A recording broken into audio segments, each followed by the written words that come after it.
SWAC Media Day is tomorrow, and I have one question that looms larger than any one, and it's a question that applies to pretty much half of the conference. Oh, yeah, it's locked on HBCU. Play my music.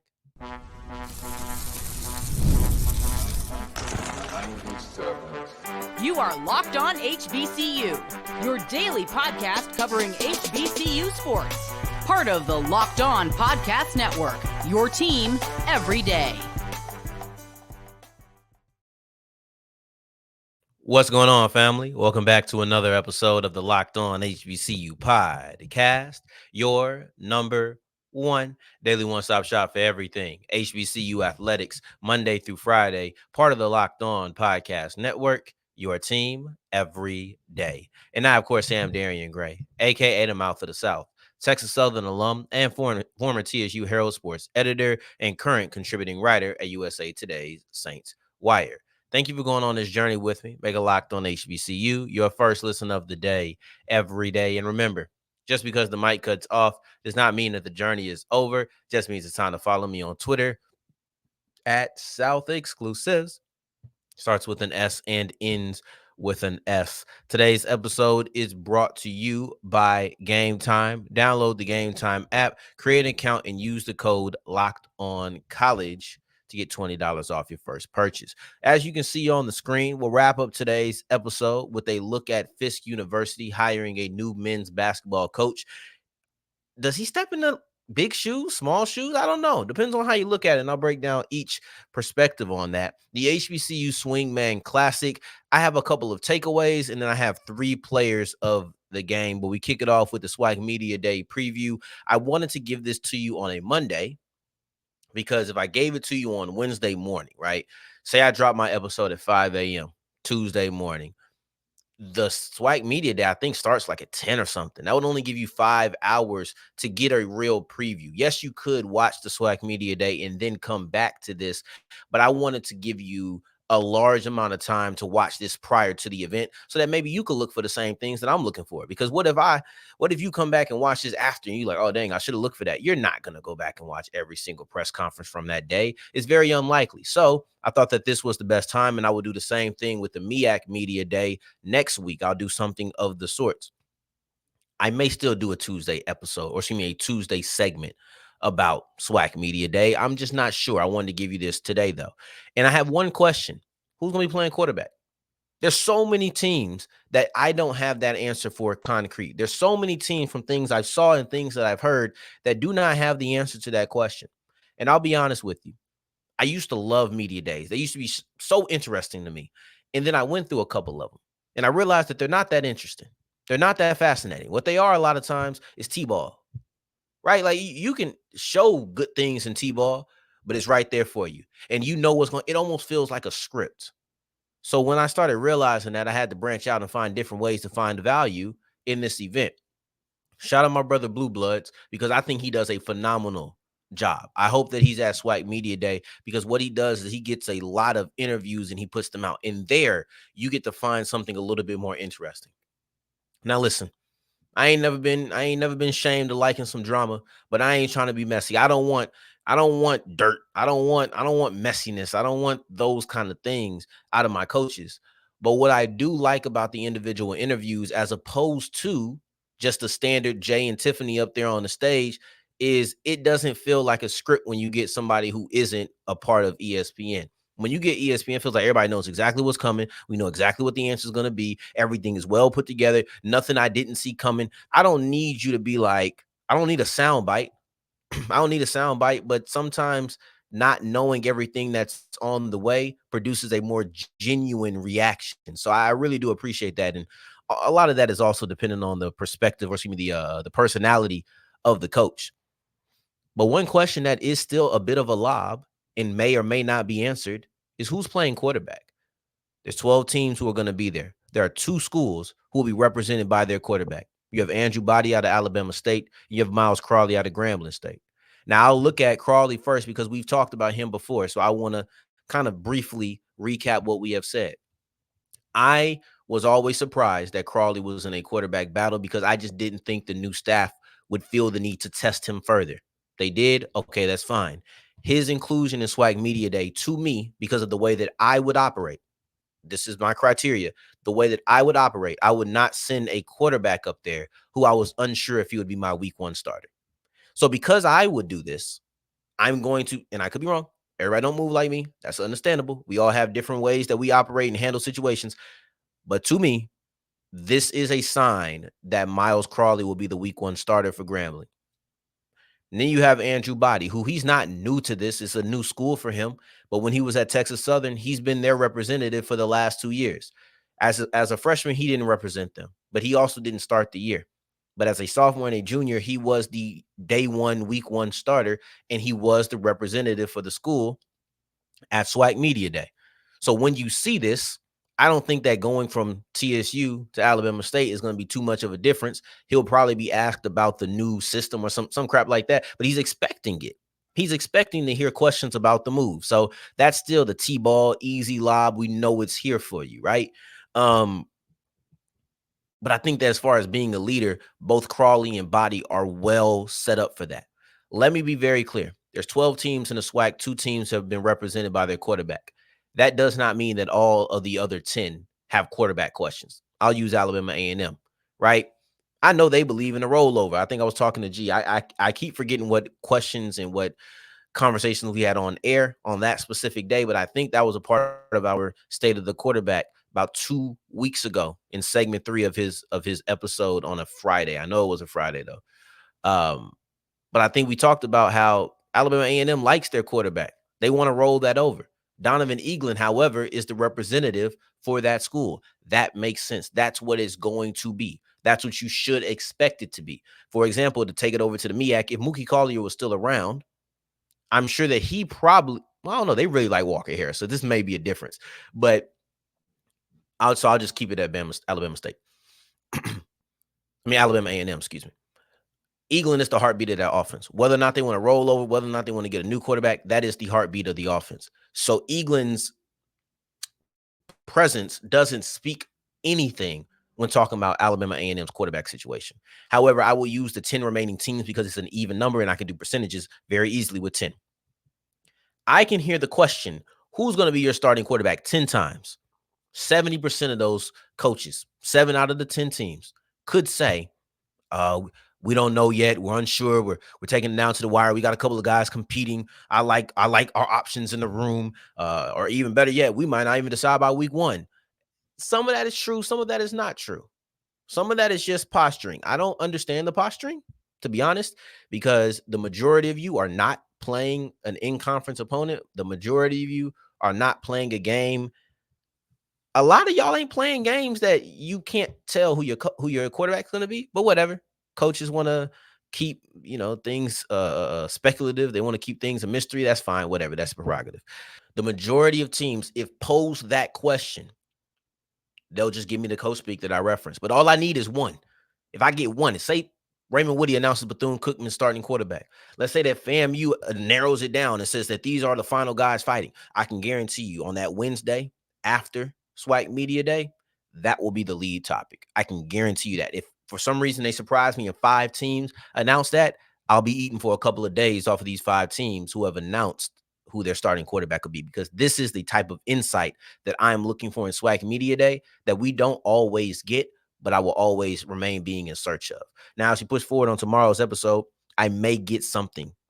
Spoiler, we're going back to 5 days a week. But I may bring something up about SWAC Media Day. I'm not sure yet. This was the big question. Now, as we push forward on today's episode, I want to look at the HBCU Swingman Classic, give a couple of takeaways from the big-time event on Friday night, while also giving you the 3 players of the game, in my opinion, including the MVP, Tiger Borom.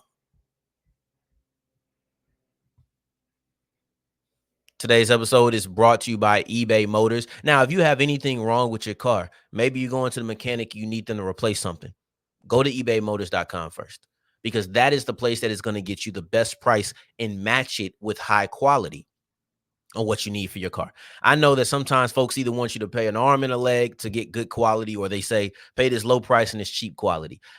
People act like the middle ground don't exist, but that's because they're not on ebaymotors.com. If you go to ebaymotors.com, you'll find good priced, well quality materials. Over 120 million parts on ebaymotors.com. Go ahead and put your car into the My Garage section. Doesn't matter if it's a 2009 Ford Explorer, you put that car there and they'll give you all the parts that you need. Doesn't need to be fixing up your car. Maybe you just want to improve the speed. Maybe you just want to improve your aesthetic. Whatever it is, they have 120 million parts, so I know that they have a part for you. All you have to do is go to ebaymotors.com. Once again, that is ebaymotors.com. Let's ride. As we continue rolling on today's episode of Locked On HBCU, I appreciate you for making this your first listen of the day. Every day for your second listen, make sure you're checking out Locked On Sports Today. Say the whole thing, Locked On Sports Today. Type that into your search engine and go ahead and check it out on YouTube. It's the first of its kind. Live every day, sports network 24/7. Doesn't matter what time you check it out, they'll have something new that is playing. The HBCU Swingman Classic was a good event. I thought that it was a great showcase for HBCU baseball. I thought it was a great showcase for Black baseball. I wished I was able to watch it on TV so I could see how much of the Negro League was mentioned, how much of the Negro League stats were put into the show. But from the press box that I was there, subtle flex, but from the press box, I thought that it was a decent turnout. I thought that the event went relatively smoothly. I wasn't able to see all of that TV stuff. So maybe there was something different. Y'all let me know how y'all felt. We had two different perspectives on that. That'd be pretty cool. If you was in the crowd, let me know how you felt in the crowd with all of the people and the energy. I would love to know those things. But I'll give you, from my point of view, some of the biggest takeaways and then also three players of the game. Biggest takeaway, everybody was stealing bases all night. It felt like every single inning, even the lesser successful innings, stealing bases. I don't know what it was. It felt like an abnormal amount. Now, that is just kind of a note.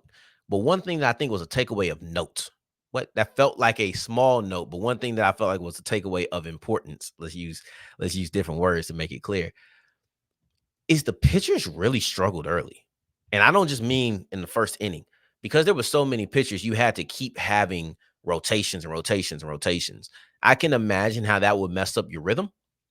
I can imagine how you probably need to get calm, but I was really surprised to see how much pitchers struggled early in the game, or excuse me, early in their appearance. Every time a new pitcher came out, I can't remember a pitcher who started off very strong. I just can't remember. It felt like they all struggled at the beginning, whether that was bad pitches. A good version of having a bad pitch was wild fouls. That was a great version of it. If you had your the opposing team had a bunch of fouls, oh, that was great, because then you had more pitches to get off before you got to the next batter. So it seemed as if you got into the game a little bit smoother than you did. But that first batter for every single pitcher, I can't remember when that was good. Unless I just missed it. It was a rarity if there were any. A bad version of it was what led to the defining moment of the game. And that was in the fifth and sixth innings where, man, look, there were wild balls where led to a bunch of those stolen bases because it wasn't great pitching. But then when you got to the fifth and sixth inning, it wasn't wild balls. It was, we knocking this thing close to the fence. There was no home runs in the game, but that's actually where the play of the game comes from, Tiger Borom, and how he got his MVP, but we'll get into that at the end. The fifth inning, the American team put together 3 runs. They had one in, I think, the second inning to tie it up at 1 even. National team had a run in the first inning, and they did nothing until the final one. They made a little late comeback attempt, but it was whatever. But in the fifth inning, that's when you seen the American team really start putting the bats to the ball. That's when you really started seeing the consistency. And I would say easily the best batting inning or best batting half of an inning of any team. National, American, none of them matched the American potential or productivity in that fifth inning. They had 3 runs that time. And then in the sixth, they came in and hit 1 in. So that was the only consecutive innings in which there were runs scored by either team. So I think that when you look at that fifth and sixth, that's when you started seeing the real disadvantage of poor pitching, because it was no more the balls rolling behind the catcher. There was no more fouls going into the stands. Instead of that, now you had connecting. Now you had heavy hits. Now you had driving it towards the back of the fence. There was a triple. Like you had there was a double on the same inning. That fifth inning was a very strong performance by the American team. One thing I hated, not for the American team, not for the national team, but something about the presentation of it, is we ain't get no stats. So I'm trying to judge based off my memory. I was taking notes, but sometimes I think I would miss something, forget to take it down, but I would remember it briefly. And this takes me to my first player of the game, which is Robert Tate Jr. And Robert Tate Jr. from the American team, he had a huge diving catch. It was actually mentioned in the press conference after the game. Hey, this guy did X, Y, and Z. I remember there was a diving catch, but they didn't mention his name. But I knew who it was because I took note of it. I think that was in the second inning, because I think he came back in the third inning and had a triple. But that's what I mean when I say there was no notes. I can't remember if he had a triple off error, if he had a triple, because there was a triple off error and there was a triple that wasn't. I can't remember which one was him, but I know that he had one of them. And I believe that was in the second inning or third inning, excuse me. I just wish I had numbers. I didn't see him online. I didn't see a play-by-play, nothing. I just wish I had that. Maybe because it's an all-star game, but part of me is like, y'all got to do a little bit better for the HBCU Swingman Classic, because I feel like y'all would have stats for the MLB All-Star game. And I'm not one for comparing yourself to the tip top in this framework. In life, do that. But in this, not really. Like, I'm not comparing Alabama State to University of Alabama. I'm not doing that because they operate by different standards and whatnot. But stats is a very easy thing that should be continued. When I was at Texas Southern, we had stats. Maybe not for baseball games, but for basketball and football and indoor, or where you had indoor, whatever. Anyway, the point is, Robert Tate Jr. had a good catch. I'm not going to go on my high horse because I told myself I wasn't going to do that today. I told myself I wasn't going to do that today. The MVP was Tiger Borom. Excuse me. He had a 2-run RBI. That was the defining moment of the game. That was the biggest play. That was in the fifth inning. That was a part of that 3-run inning in the bottom of the fifth. That was that moment. Tyrone had that moment, and I truly believe that that is the reason that he won MVP. Now, for me, the guy who stood out the most, in my opinion, watching the HBCU Swingman Classic, Randy Flores was the star of the game. Randy Flores was the player who stood out more than anybody else.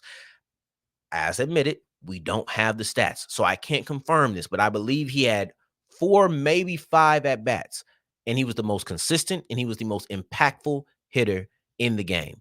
He knocked in 3 singles, had a couple of stolen bases after every single single. He would come in with a stolen base, maybe 2. You see in the first inning, he scored a run because he stole second, he stole third. He ended up stealing home.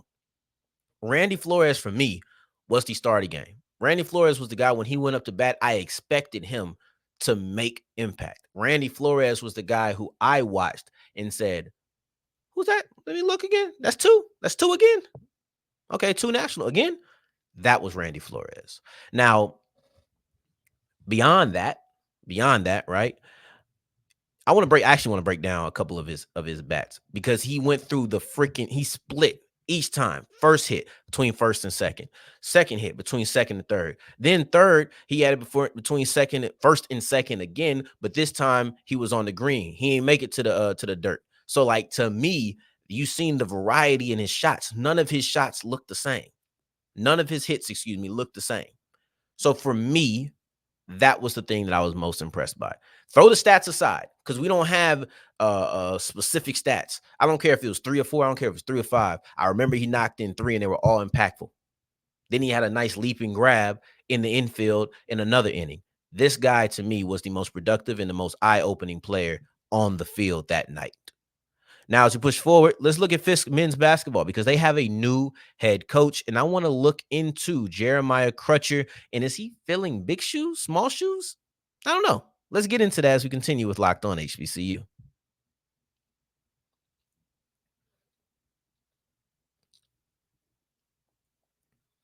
As we're wrapping up today's episode of Locked On HBCU, I appreciate you for making this your first listen of the day, every day, making it all the way to segment 3. And I thank you 2 times for that. Thank you. Thank you. Jeremiah Crutcher is the new Fisk men's basketball head coach. And I have one easy question. We're going to get this out of here very quickly, very briefly. Is he filling big shoes? I don't know. Fisk University lost Kenny Anderson about 3 months ago. He resigned towards the end of April. Now we're sitting here in June.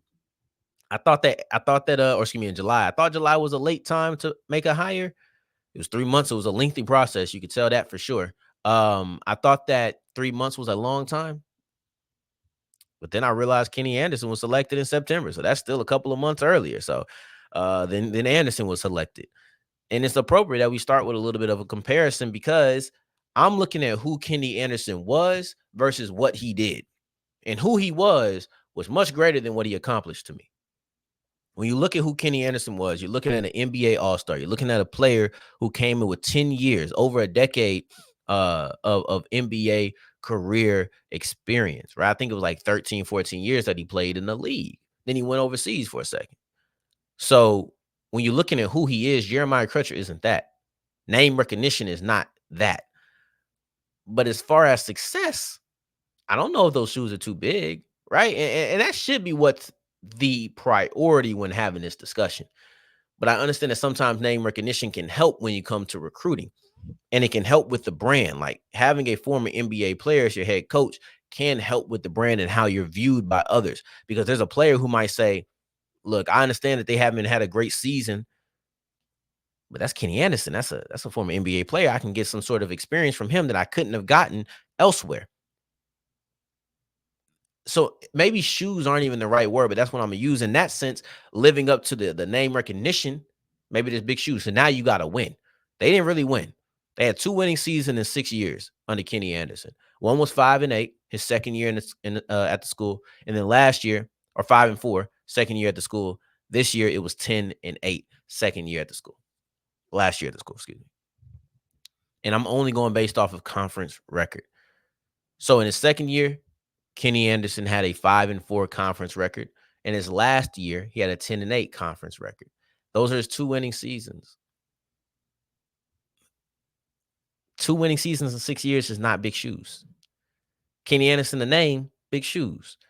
You know, if you come out and you win, recruiting is going to be much easier. And that aspect that Anderson had because of his name, because of his experience, I think that you may see Crutcher be able to make up for that because he's Nashville. He's been all in Nashville. Went to prep school in Nashville, went to Tennessee State in Nashville, coached high school ball in Nashville, once at his prep school, and then also at other high schools around the area. He's been in Nashville. The idea of him, and he's been at multiple schools, so there's probably multiple different families, maybe in multiple different areas. You have all of this that comes into play. You're looking at somebody who within the city of Nashville can recruit at a very, very high clip, potentially. So name recognition ain't helping you win games. That's facts. But name recognition can help in some of the recruiting. So it'd be very interesting if, hey, I don't have that tool in my toolbox, but I do have this one. I do have the community. And that's the same thing that A.D. Johnson talked about. She talked about Crutcher's community ties. So maybe I'm not using the cachet of who I am nationally. I'm using the cachet of who I am locally. They can both be very advantageous. When it comes to filling shoes, we'll have to see this upcoming season what Crutcher is able to do as far as success goes. But I'll be very interested in his recruiting process. You know, oh, this is a nice recruit for Fisk. So that's enough about the shoes that need to be filled for Fisk men's basketball. But speaking of Fisk, they're now they're the only HBCU with a gymnastics program because Talladega has canceled their program. I regret to inform you of that. And also kind of frustrates me to hear that. So we're going to break that down on tomorrow's episode. We're going to do that segment too. So make sure you tune in. We're going to be looking at Talladega gymnastics and how the team is still fighting to get that back, but it's not looking hopeful. We'll get into that on tomorrow's episode. In the meantime, in between time, until next time that we hear each other, family, take care, stay blessed. Peace.